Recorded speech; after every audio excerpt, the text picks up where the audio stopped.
I said, the topic tonight is on surrender. So we're going to look at this topic in two different ways tonight, under two different lights. So the first one's going to be surrendering our gifts and talents to God, and then the second is going to be surrendering our worries to God.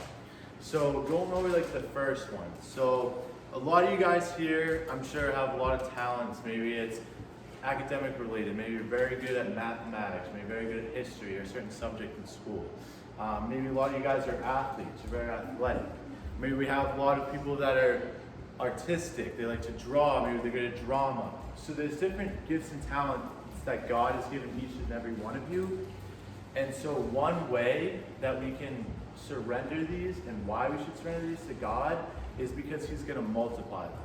And I know a lot of times in our society today, when you hear the word surrender, we think, oh, like I'm going to throw in the towel, like, raising the white flag, like kind of giving up. It kind of has a negative connotation.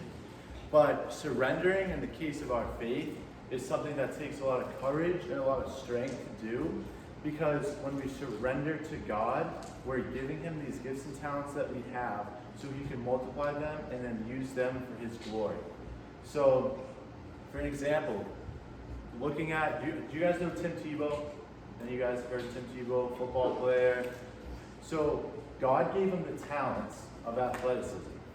Obviously he's very good at quarterback in college. He ended up playing in the NFL. He had some time in MLB. So he's very talented and skilled athlete.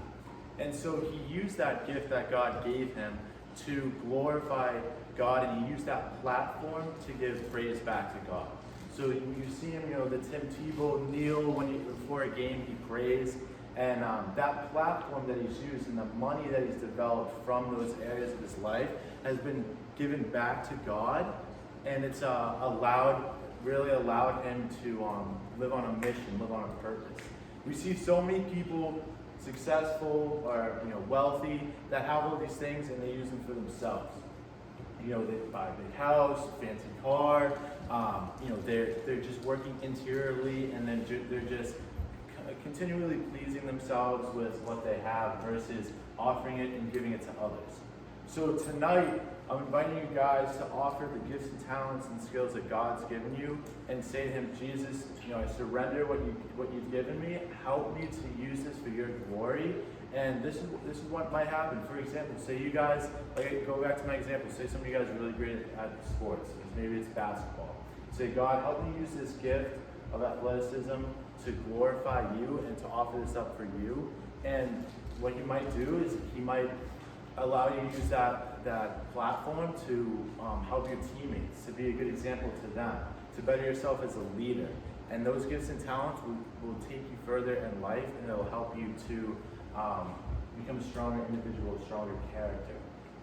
And then the second point I was making earlier about surrendering our worries to God. So a lot of times, we may have a sick family member, or we have something going on in our lives, or we have a lot of tests coming up this week, or we have a big game coming up, and we're worried about it, we're stressed, we can't get our thoughts together. When we surrender that to God and we say, God, you take care of everything, take care of this for me, He'll do that, and it relieves that pressure off of you. Pray, hope, and don't worry. That's exactly what we need to do here in our faith. And we can look to the saints to that example, and how whatever storms were going around in their lives, they're offering everything to God, and they were surrendering to Him.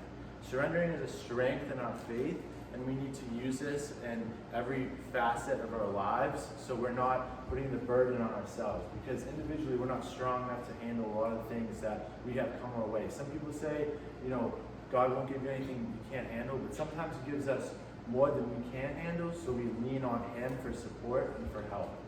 So I invite you guys to ponder on that this week and tonight in our small groups. And then I want to read, there's a surrender novena that you guys can look into, but I'll read day 1, and I'll close us off with that. Why do you confuse yourselves by worrying? Leave the care of your affairs to me, and everything will be peaceful.